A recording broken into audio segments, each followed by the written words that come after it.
Hello, my friend, and welcome to Sleepy Stories, the little corner of the night where your worries fade and gentle tales guide you toward rest. My name is Jan, and it's my pleasure to be the voice that keeps you company as you drift into sleep tonight. Before we begin our story, I invite you to settle in. Whether you're lying on a warm bed, resting on a soft couch, or sinking into your favorite safe place, let the day loosen its grip on you. This is your moment, just for you. A time to let go, to slow down, and to breathe softly. Tonight's story is a nostalgic journey into childhood. A gentle memory wrapped in winter light and holiday warmth. I'll take you back to a special Christmas many years ago. A Christmas filled with family, simple joys, and the comforting glow of a home that felt safe in every way. So now, take one deep breath, release it slowly, and let the warmth of this sleepy tale carry you toward rest. Now, let's begin. The year was 1994, and in my memory it glows brighter than most others, like a candle that never quite goes out. I was 11 years old then, living with my parents in an old house perched gently on a hill. It was known as the Rectory, because my father served as a vicar in the Anglican church. We didn't own the house, but it felt entirely like home. A place where every creaking floorboard and every sunlit window carried a piece of my childhood. The house itself was painted white, a sturdy 1950s structure with a flat roof and wide rooms that always felt just warm enough. There were 3 fireplaces, one in the large front living room, one in the dining room, and the last in a small back sitting room. A room that, in my heart, will always be the coziest corner of the world. When the fire crackled softly there, the whole house seemed to sigh with comfort. Christmas always began long before December 25th. Even weeks earlier, I would scan the television in the evenings, waiting for that one magical sign, a Christmas commercial. The moment it appeared, the world outside seemed to whisper that the season had officially begun. And once that happened, I would plead eagerly for the Christmas tree to be bought. The front living room was always its rightful place. I would stand there proudly, the fireplace warming my feet, while our small dog Robbie curled up beside the hearth. Robbie, an English toy terrier we adored beyond measure, had a way of making every quiet moment feel even more peaceful. My parents would sometimes wander in from the kitchen or peek from the hallway, but the decorating was mostly my own tradition. I played my favorite Christmas song, Driving Home for Christmas, again and again, letting the melody fill the room while I arranged each ornament with childlike seriousness. Whether the tree looked perfect or not, people always complimented it.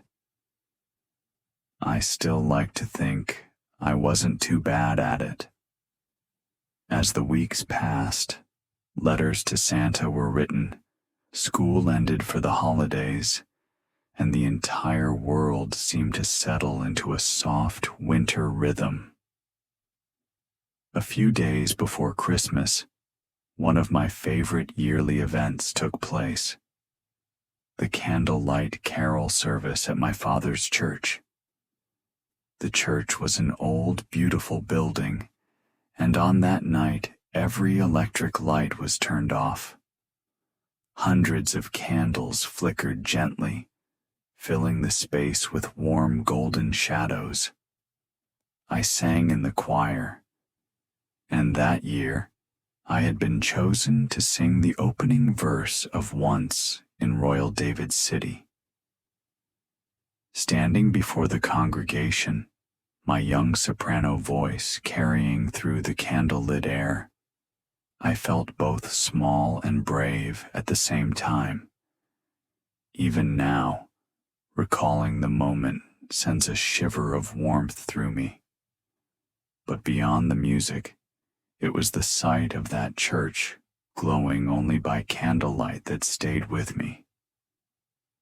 Silent night seemed to drift like a blessing between the stone walls, and even as a child, I knew that some moments settle in your heart forever. And then came Christmas Eve.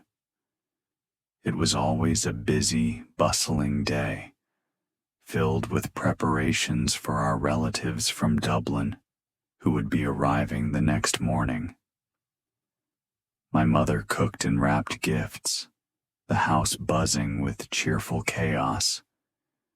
But I had my own quiet tradition, watching The Snowman, the old Christmas cartoon that for me marked the true beginning of Christmas Eve. The soft music, the gentle story, and the song Walking in the Air never failed to make the night feel magical. Eventually, bedtime would arrive. I don't remember whether falling asleep was difficult that night, but I do remember the feeling, an excited flutter in my chest as I imagined the gifts beneath the tree and the laughter that tomorrow would bring. And so, Christmas Eve passed, leading gently into the morning that awaited us. And so Christmas Eve passed, leading gently into the morning that awaited us. When the soft winter light finally crept into my room, I remember the quiet excitement that stirred inside me. There was something unique about waking up on Christmas morning, like the world held its breath just long enough for magic to settle over everything.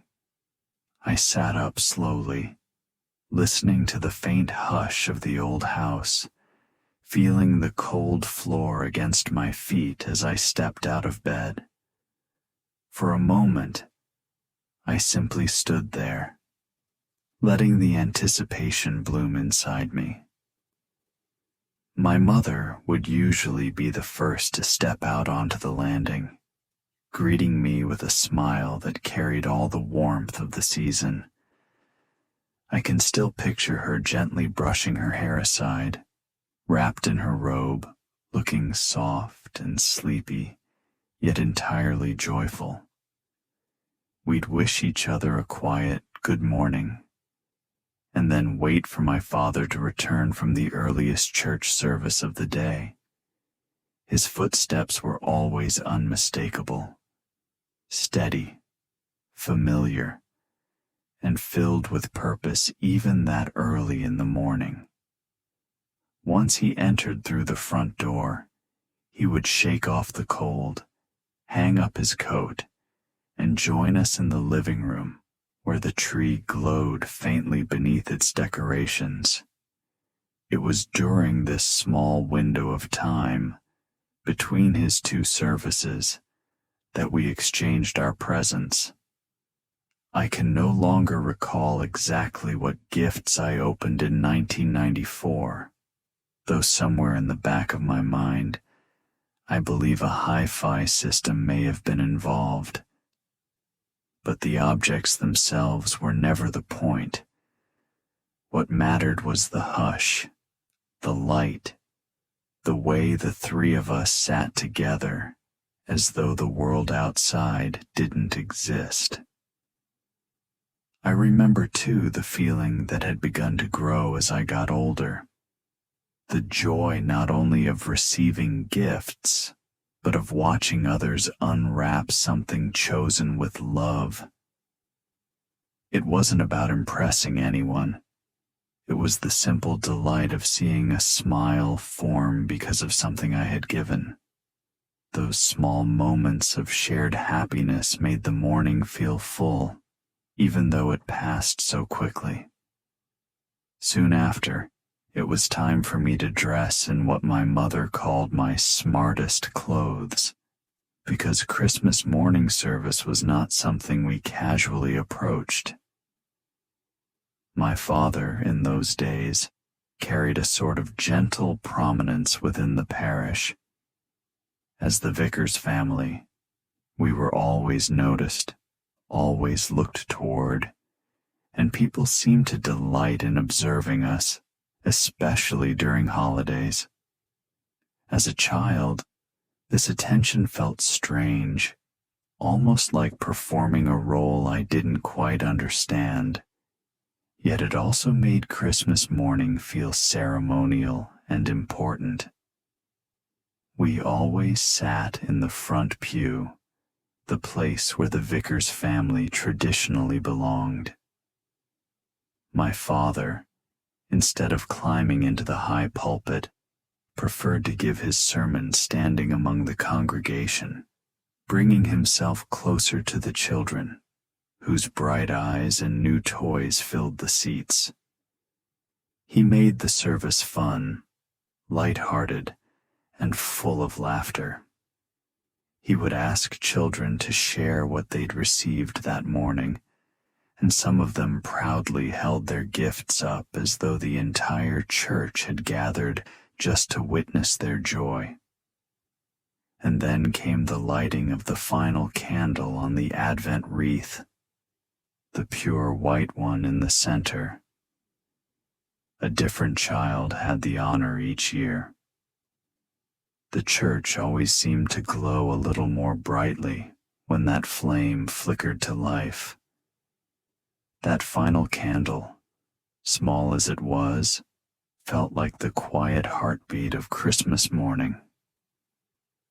After the service, the churchyard came alive with greetings, hugs, and cheerful chatter.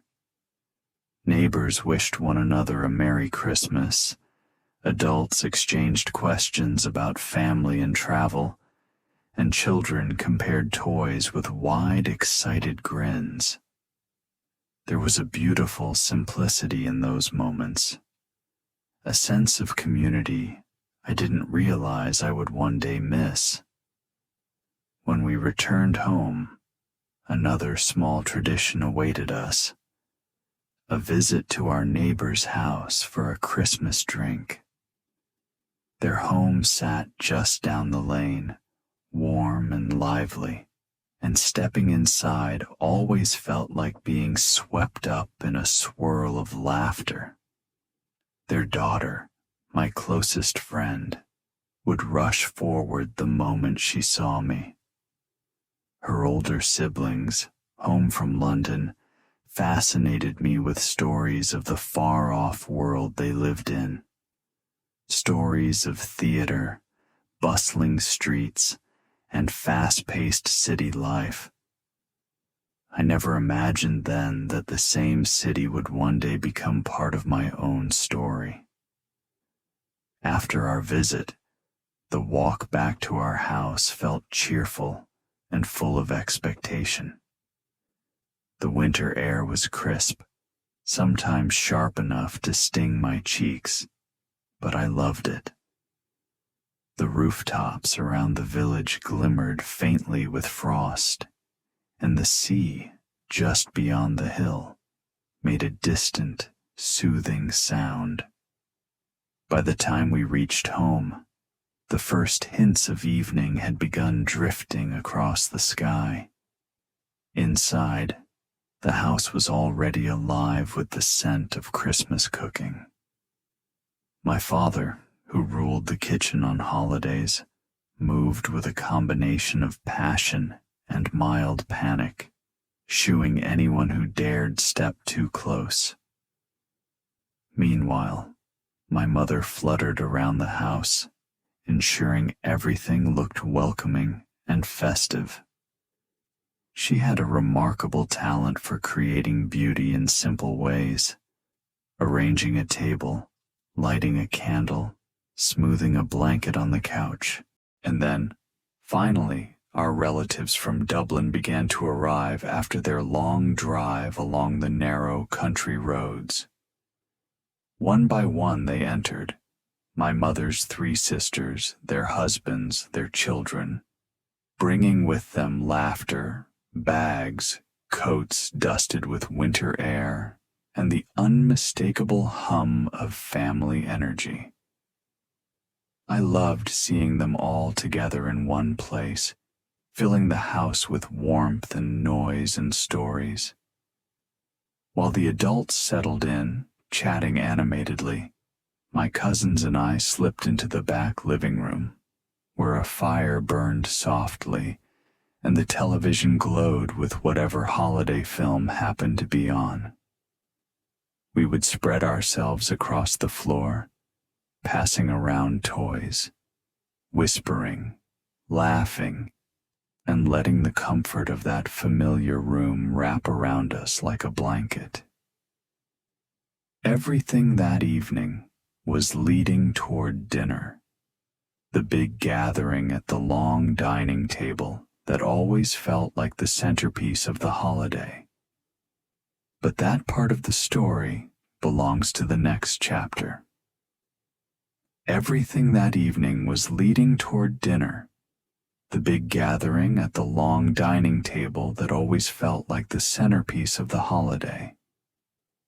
The soft glow from the dining room lights spilled into the hallway, mingling with the warm scent of roasting vegetables and herbs drifting out from the kitchen. I remember standing at the doorway for a moment, watching my father move swiftly from counter to oven, his brow furrowed in absolute concentration. No one dared step into his workspace. Christmas dinner was his masterpiece, and he protected that kitchen like a captain guarding his ship. My mother, meanwhile, glided through each room, adding final touches to the decorations, straightening a cushion here, smoothing the tablecloth there, placing fresh candles in holders she saved, especially for this night. With the fireplaces crackling and the Christmas lights twinkling softly, the whole house felt wrapped in a warm embrace.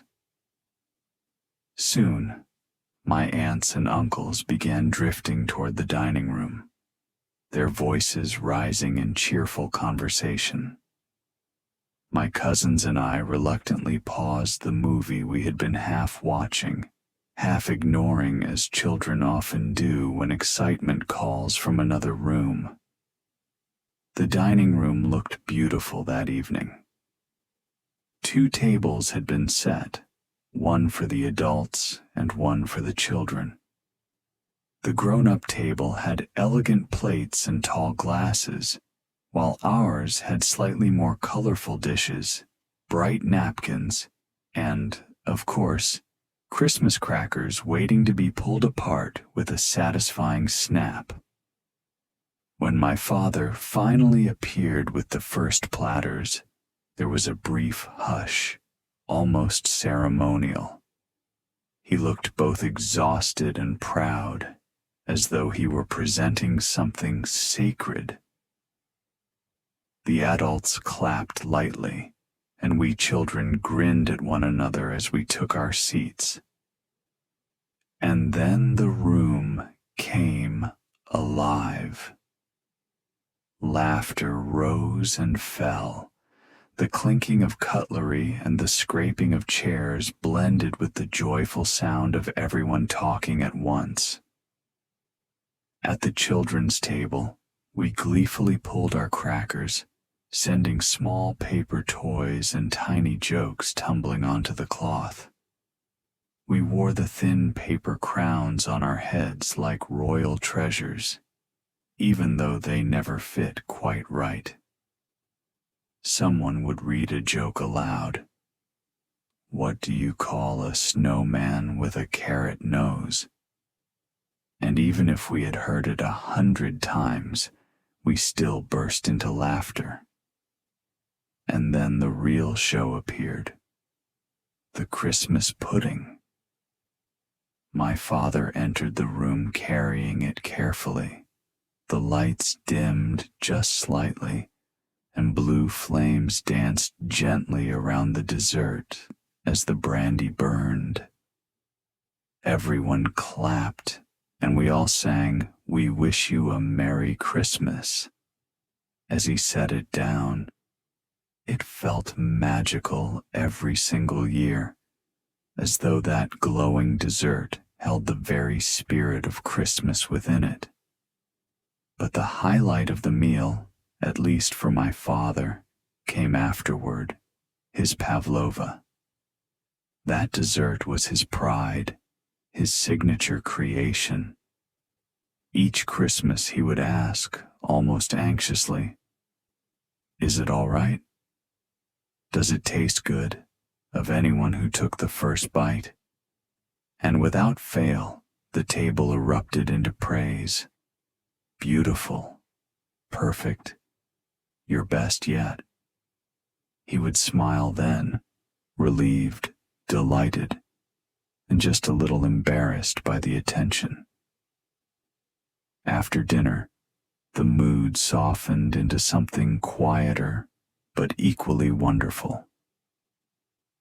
We moved back into the living room, where the fire was still burning warmly, and the Christmas tree lights glowed softly in the corner. Some adults settled into armchairs with drinks in hand, while others stretched out on the couch, chatting in gentle tones. The children gathered on the floor or nestled into cozy blankets.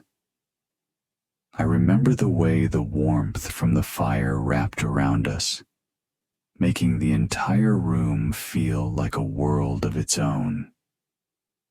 Then came the game that had somehow become a tradition of its own: charades.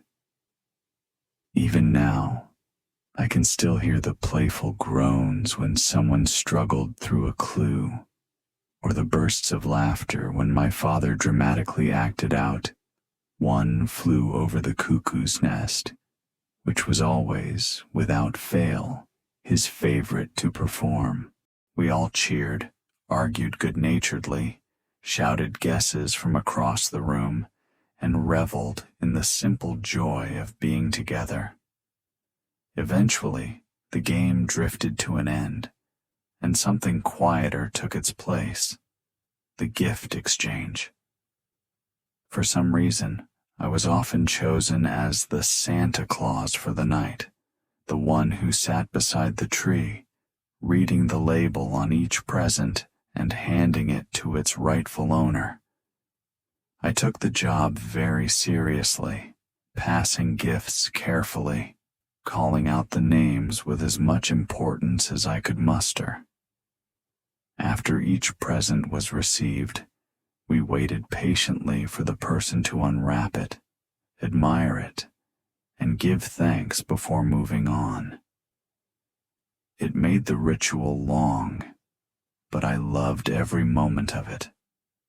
There was something tender about watching each reaction, seeing each smile form naturally. Later in the evening, when the presents had been unwrapped and scattered ribbons lay like colorful memories across the carpet, the adults sank deeper into conversation. Their voices softened and stretched into the night. My cousins and I slipped away once more to the little back living room, where the fire was still alive and warm. We watched Christmas specials, sometimes dozing off against one another, our eyelids growing heavy, though none of us wanted to admit it. I remember looking at the tree in that room, the smallest of the 3 fireplaces flickering nearby, and thinking the world could not possibly feel cozier. Slowly, the night folded in on itself. One by one, yawns spread through the house. Someone would say, "Well, I think it's time for bed," and the gentle shuffle of rising bodies filled the room. The house, large as it was, felt full but peaceful, with everyone finding a place to sleep. Cousins in spare rooms, aunts and uncles settling into paired beds, and the quiet creaking of stairs carrying everyone to rest. The warmth of the fires dwindled to embers, the lights dimmed, and soon the entire house sank into silence, wrapped in the soft darkness of Christmas night. Christmas Day, 1994, drew softly to a close, but the story didn't end there. For the next morning brought another tradition, one marked by sea air, winter sunlight, and the gentle rhythm of a day lived slowly. And so Christmas night slipped away into the hush of a house made quiet by sleep. Morning came again, pale and clear, and with it the gentle tradition we called St. Stephen's Day, the day after Christmas, when the air tasted of cold salt and the world seemed to breathe more slowly. The house felt different in that soft light. The fever of preparation had cooled, replaced by a calm that made every small sound feel important. The creak of a stair, the distant clink of a cup, the low murmur of voices drifting from the kitchen as someone moved about, making tea or deciding who would clear which plate. I remember that morning as one of those rare, uncomplicated times where everything outside seemed to slow down so the inside could catch up. The family moved about in a peaceful rhythm.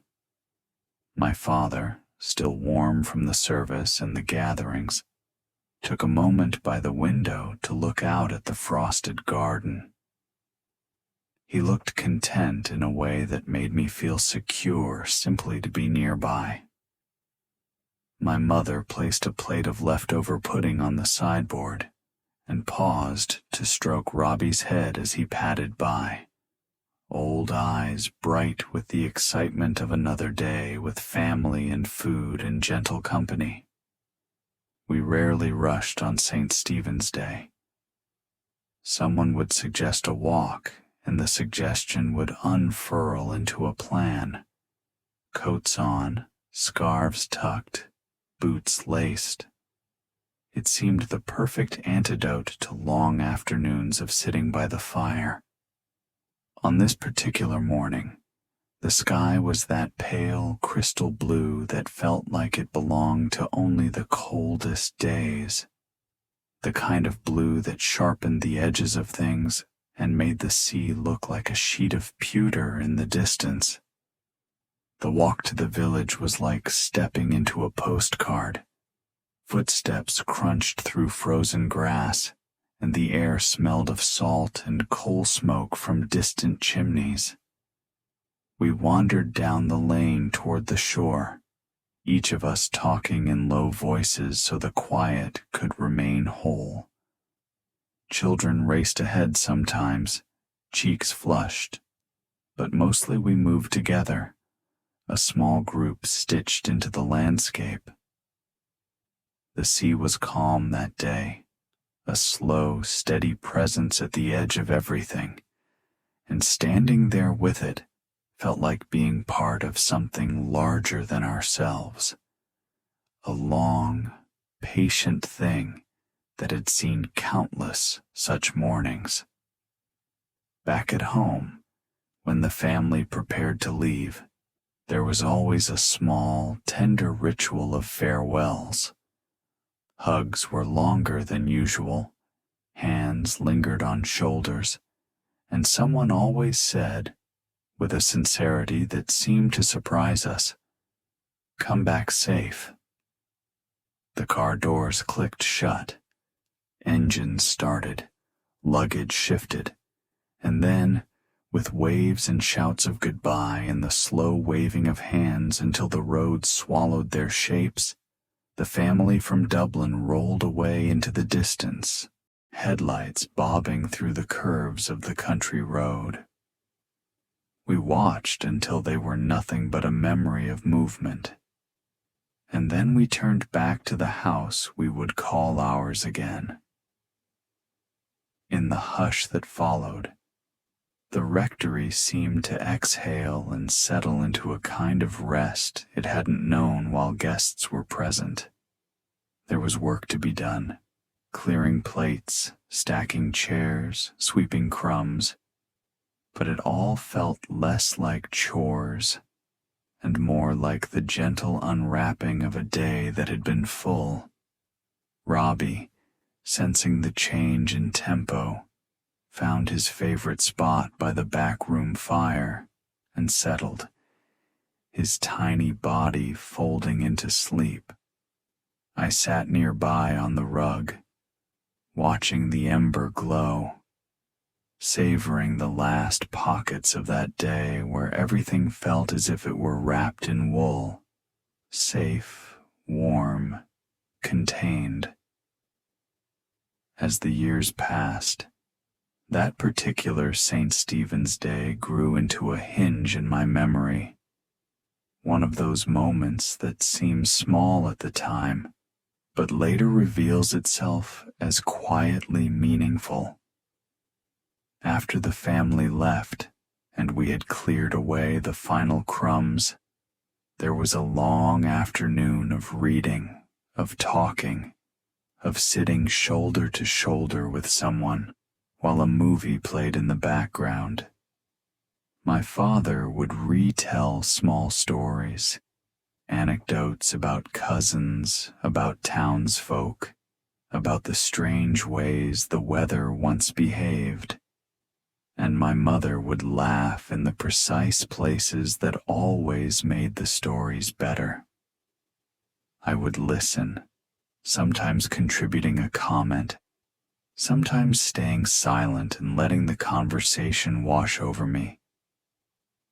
It's odd, the way memory knits together. The details I keep are the textures, the worn arm of a chair my grandmother loved, the way the curtains caught the light, the sound of a kettle boiling in the kitchen. Tiny domestic things that together make up the fabric of a life. Robbie's quiet snorts in sleep, the faint scent of brandy that lingered after the pudding was served, the soft murmur of an uncle's voice telling a joke that everyone pretended not to have heard before. These are the things I visit when I want to go home in my imagination. Not every year was identical.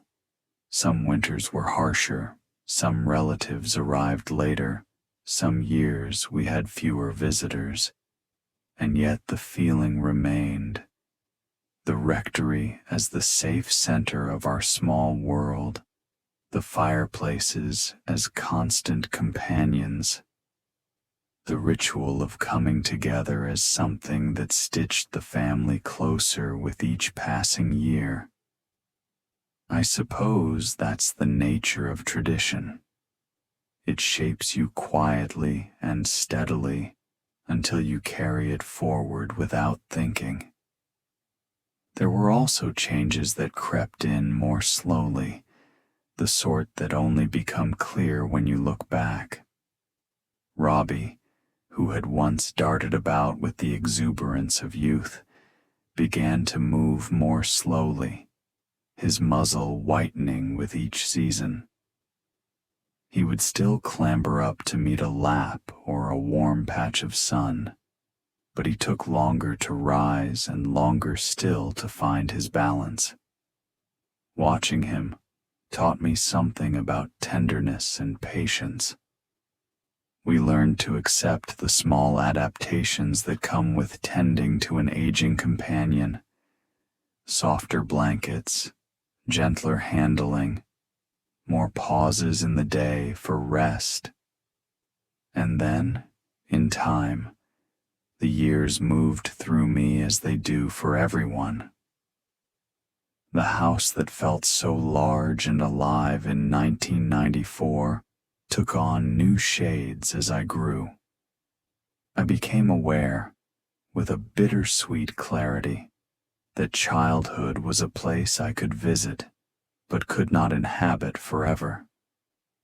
There came decisions, quiet, tipping points, about where life might lead me next.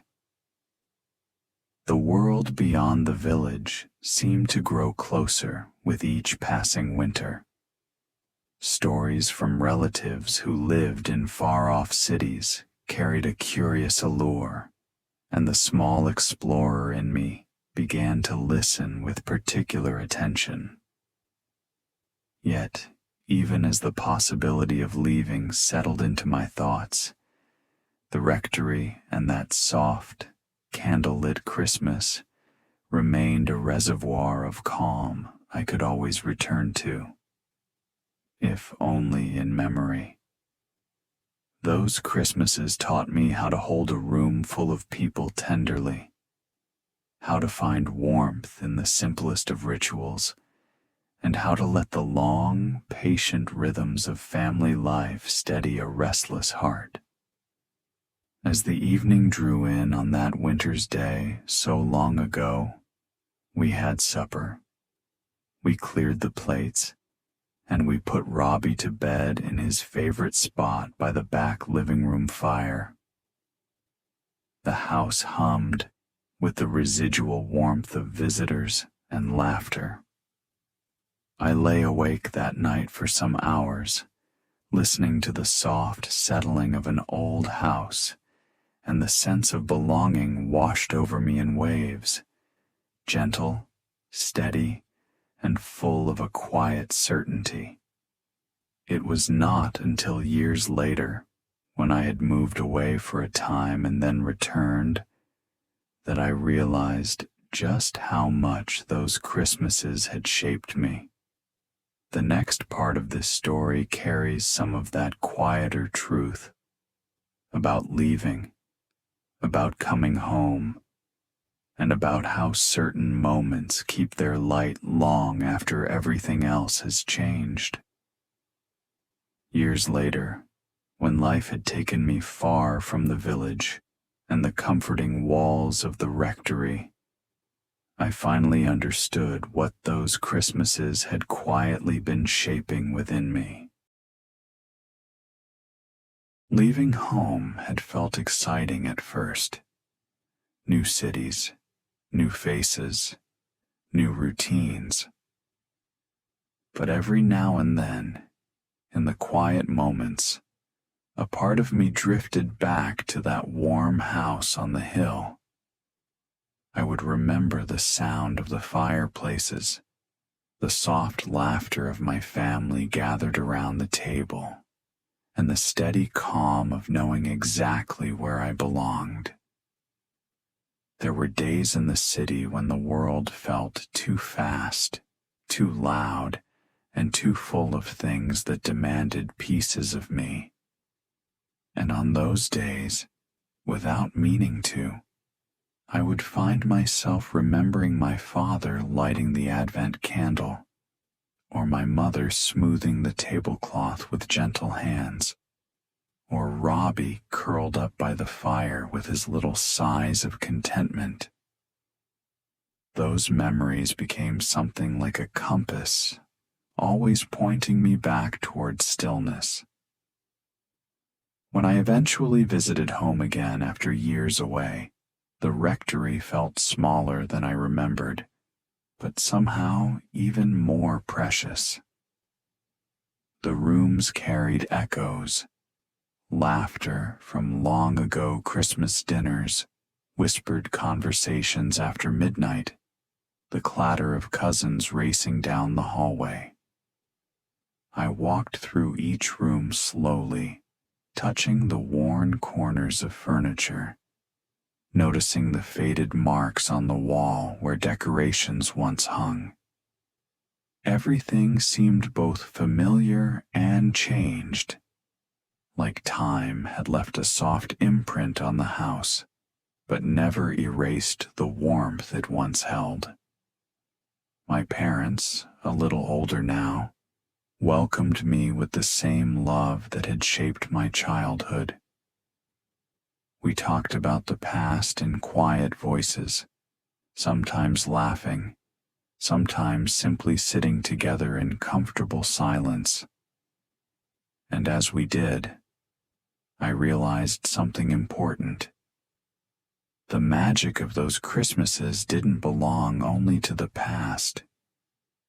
It lived on in the way we remembered, in the stories we retold, in the gentle closeness that remained even as the years stretched on. One evening during that visit, I stepped outside and looked up at the cold winter sky. The village was quiet, the sea a distant murmur, and the air smelled of frost and chimney smoke. For a moment, I felt exactly as I had felt as a child, safe, held, and full of wonder. It struck me then that some lights don't go out just because time moves on. They stay with us, glowing softly inside, guiding us through unfamiliar places, reminding us of who we are and where we come from. And so, when I think back to Christmas 1994, the laughter, the warmth, the dancing flames in the fireplace, I don't just see a memory. I see a piece of home I carry with me always. A reminder that even when life changes, the love we felt in those early moments continues to shine quietly, like a faraway star that never stops glowing. In the end, that Christmas wasn't special because of the gifts or the food or even the traditions. It was special because we were together, sharing time, sharing stories, and weaving a kind of magic that would follow me through every chapter of life. And perhaps that is the true heart of Christmas. Not the day, not the tree, not the sparkle of decorations, but the gentle truth that love, once felt, stays with us forever.